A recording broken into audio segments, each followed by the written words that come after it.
Hi friends, மற்றவர்களை வார்த்தையினால் hurt பண்ணிவிட்டு விளையாட்டுக்கு தான்ப்பா செஞ்சேன், ஜஸ்ட் ஃபார் ஜோக்கிங்யா அப்படின்னு ப்ராங்க் பண்ணுறவங்களா நீங்களாக இருக்கட்டும் நானாக இருக்கட்டும், மற்றவர்களுக்கு ப்ராங்க் பண்ணுற நம்மை பார்த்து வேதம் என்ன சொல்கிறது தெரியுமா?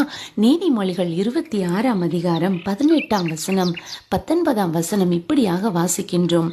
கொல்லிகளையும் அம்புகளையும் சாவுக்கு ஏதுவானவைகளையும் எரிகிற பைத்தியக்காரன் இப்படியாக செய்கிறான் என்று சொல்லி. அப்போ இதுவரை நம்ம மற்றவர்களை பிராங்க் பண்ணியிருந்தோம்னா இனி நம்ம பிராங்க் பண்ணாம அதுக்கு நம்ம நோ சொல்லி பை பை சொல்ல போறோம். That's all. தேங்க்யூ.